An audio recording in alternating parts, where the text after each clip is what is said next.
مفتی صاحب، اگر خدا نہ خواستہ کسی شخص سے ایسا کوئی عمل بھی سرزد ہو گیا ہے تو اس کو اپنے ایمان کو تجدید، یعنی دوبارہ کس طرح ایمان پر آنا چاہیے، کیا طریقہ ہے وہ بھی بیان کر دیجئے. اور ایک شخص مسلمان نہیں ہے، وہ دائرہ اسلام میں کیسے داخل ہو جائے، اس بارے میں ہماری رہنمائی فرما دیجیے. If a person is non-Muslim and he wants to become a Muslim, he will have to repent from his previous religion. Okay. And then he has to recite the kalima tayyibah. He has to testify the oneness of Allah Azza wa Jal and the prophethood of the Holy Prophet sallallahu alaihi wasallam.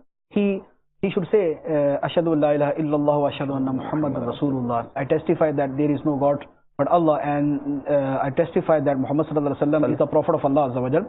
So he will become a Muslim.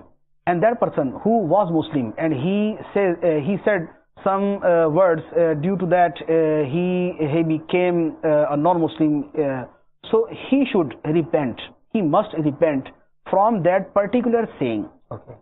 And then he should recite the kalima tayyiba again like a non-Muslim, so he will become a Muslim. اس طرح اس کو اردو میں بھی تھوڑا سا بیان کر دیجیے. جو غیر مسلم ہے اگر وہ اسلام قبول کرنا چاہتا ہے تو اپنے سابقہ مذہب سے توبہ کرے کہ میں اس سے بیزاری کا اظہار کرتا ہوں، اور اس کے بعد جو ہے وہ کلمہ شہادت پڑھ لے، اللہ تعالیٰ کی وحدانیت کی اور سرکار دو عالم صلی اللہ علیہ وسلم کی نبوت تو رسالت کی گواہی دے گا. اشہد ان لا الہ الا اللہ و اشہد ان محمد رسول اللہ، یہ وہ پڑھے گا. یہ اردو میں پڑھ لے، انگلش میں پڑھ لے، عربی میں پڑھ لے، اور خلاصہ اس کا یہی ہوگا کہ میں گواہی دیتا ہوں کہ اللہ کے سوا کوئی معبود نہیں اور محمد صلی اللہ علیہ وسلم اللہ کے رسول ہیں. یہ ہے غیر مسلم کے لیے.